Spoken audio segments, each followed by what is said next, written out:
नमस्कार मैत्रिणींनो, cook happy होममध्ये मी सीमा तुमचं खूप खूप स्वागत करते। सार कोणाला आवडत नाही, अगदी साध्या सोप्या पद्धतीने छान असा सार बनवूया। अगोदर कांदे असे व्यवस्थित चिरून भाजून घ्या गॅसवरच। नंतर कढईमध्ये आता आपल्याला खोबरं परतत टाकायचे, बारीक चिरून टाका, किसून टाका, जसं तुम्हाला वाटेल तसं। आणि किती अंदाजाने, आता हे 4 माणसांचाच मी सार बनवलेला आहे। इतकं खोबरं घेतलं, ते थोडंसं परतत आलं म्हणजे तेल टाकून थोडं भाजून घेतल्यानंतर त्यामध्येच हिरव्या मिरच्या, आलं, त्यातच लसूण, तोही व्यवस्थित परतून घेणार आहे अशा पद्धतीने, म्हणजे जेणेकरून ते थोडेसे परतवले की चवीला छान टेस्ट येते। आणि धनेसुद्धा टाका बरं का आठवणीने, आणखीन चविष्ट असा सार लागतो। स्टेप बाय स्टेप ह्याच पद्धतीने बनवा, नक्कीच तुमचा सार छान होईल आणि घरातल्यांना खूप आवडेल। प्रत्येक सणाला तुम्ही अशाच पद्धतीने सार बनवा। आणि सार नेहमी थोडासा घट्टसर ठेवायचा, पातळ कधीच ठेवायचं नाही। तर कोथिंबीरीच्या काड्यासहित कोथिंबीर व्यवस्थित स्वच्छ धुवून आणि चिरून त्यात पण परतवायला घेतलेली आहे। आता इथे कोथिंबीर ही परतवलीच पाहिजे, जेणेकरून म्हणजे कमी बंद करायला लागलं असतं गॅस तुम्ही, किंवा ते सर्व काही हे करून नंतर कोथिंबीर परतवा। ते काढून घ्या, ते वाटून बाजूला ठेवा आणि नंतर कांदा आणि जी डाळ असते ना ती नंतरून वाटायची। आता मी जशी प्रोसेस आहे तसे तुम्हाला सांगते। आता कांदाही थोडा तेल टाकून व्यवस्थित परतून बाजूला ठेवणार आहे। हे बघा, डाळसुद्धा मी त्यामध्ये टाकली, जी शिजवलेली पुरणाची डाळ असते ना ती बरं का। तर काय होतं त्याने भाजीला म्हणजे साराला टेस्ट खूप येते। नक्की ह्या पद्धतीने एकदा सार करून बघा माझ्या पद्धतीने। तर तो पण आता मी व्यवस्थित परतून ते बाजूला ठेवणार। अगोदरचं जे खोबऱ्याचं वाटण होतं ते बाजूला, कोथिंबीर, खोबरं, हिरव्या मिरच्याचं, आणि हे बाजूला। मी सांगते तसं करा, नंतर त्याचं कारण मी तुम्हाला सांगते।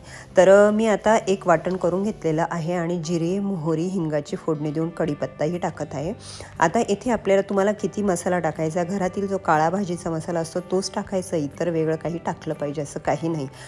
तर मी इथे 2 चमचे मसाला टाकला। थोडी लाल तिखटही टाकणार आहे, कारण मी हिरव्या मिरच्या कमी टाकलेल्या आहे। लाल तिखटने असं आहे की तर्री पण छान येते।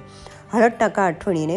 ते व्यवस्थित परतून घ्या आणि अगोदरचं जे खोबऱ्याचं, आलं, लसूण, कोथिंबीरीचं, हिरव्या मिरचीचं वाटण होतं ना, ते अगोदर टाकून 1 ते 1.5 मिनिट कमी गॅसवर परतून घ्या। ते परतवल्यावर नंतर त्यामध्ये कांद्याचं आणि डाळीचं वाटून घ्या त्याच मिक्सरच्या भांड्यामध्ये, आणि नंतर ते परतून घ्या। असं केल्याने भाजीला तर्री पण छान येते आणि चव पण छान होते। माझ्या नणंदबाईंनी मला हा सार अशा पद्धतीने बनवायला शिकवला आहे आणि खरंच तो खूप छान लागतो। तर हे बघा, मस्तपैकी परतवायचं झालेलं आहे आणि आता मी त्या मिक्सरच्या भांड्यामध्ये ते राहिलेलं मिश्रण वाटून घेणार आहे। आता हे थोडंच प्रमाण आहे माझं, तुम्ही जास्त कमी टाकू शकता। आणि आता तुम्ही सार बनवायसाठी ते साराचं पाणी, डाळीचं पुरणाचं पाणी तर ठेवलेलंच असेल ना, ते पण बाजूला असू द्या, ते पण टाकायचं आणि नंतर गरम पाणी करून टाकायचं, गार पाणी टाकायचं नाही। तुम्हाला किती घट्ट पातळ करायचं आहे अशा पद्धतीने। तर मैत्रिणींनो, आता इथून पुढेही असे बरेच सण आहेत, म्हणजेच की आता तर संक्रांती येईल, संक्रांतीसाठी, आणि त्यानंतरूनही मी पुरणाच्या पोळीला तर काय निमित्तच पाहिजे आपल्याला काही पण, आणि करतोच आवडीने। तर अशा पद्धतीने नक्की तुम्ही सार बनवून बघा। तर आता इथे मी पाणी टाकून चवीपुरतं मीठ टाकणार आणि छोटासा गुळाचा खडा टाका।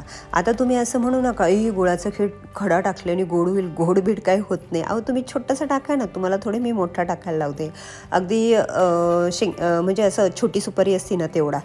आणि मग बघा, सार खा, इतका टेस्टी लागतो। भातावर खा अथवा तुम्ही चपातीबरोबर खाल्ला, बाजरीच्या भाकरीबरोबर खाल्ल्यावरही छान लागतो। म्हणजे असं काही नाही का तुम्ही सणालाच असा सार बनवला पाहिजे, इतर वेळेसही बनवून जेवणाची लज्जत वाढवू शकता। तर मैत्रिणींना रोज डेली माझी अशाच रेसिपी असते, अगदी छोट्या असतात, यूट्यूबवर, इंस्टाग्राम, फेसबुक पेजवर। तर त्या बघत जा। यूट्यूब चॅनल रिक्वेस्ट करते की मी आठवणीने सबस्क्राईब करा, इंस्टाग्राम, फेसबुक पेज पण लाईक आणि फॉलो करा। इंस्टाग्राम, फेसबुक पेजवर तर अगदीच 1-1 मिनिटाची असतात, सोप्या रेसिपी असतात आणि तुमच्यासारख्या गोड मैत्रिणींना त्या खूप आवडतात। खूप मैत्रिणी माझ्या मला साथ देतात। तर तुम्ही पण द्या असं मी तुम्हाला रिक्वेस्ट करते। आणि यूट्यूबलाही सबस्क्राईब करा, एकदा केलेलं असेल तर करू नका। आणि आठवणीने व्हिडिओ बघून बनवून छान अशी कमेंट करा, म्हणजे तुम्ही करालच याची मला फुल गॅरंटी आहे, कारण रेसिपी खरंच खूप छान झालेली आहे। तर पुन्हा एकदा सांगते की सार बनवताना अगदीच पातळ बनवत नका जाऊ, असं नाही की खूपच तेल टाकलं पाहिजे। अशा पद्धतीने तुम्ही बनवा, नक्कीच घरातल्यांना आवडेल। तेव्हा चांगले खा, मस्त राहा, माझे व्हिडिओ बघत राहा। मी पुन्हा येईल अशाच छान आणि नवीन रेसिपी घेऊन। तेवढं सबस्क्राईब करायचं विसरू नका आणि इंस्टाग्राम, फेसबुक पेज पण फॉलो करा। तेव्हा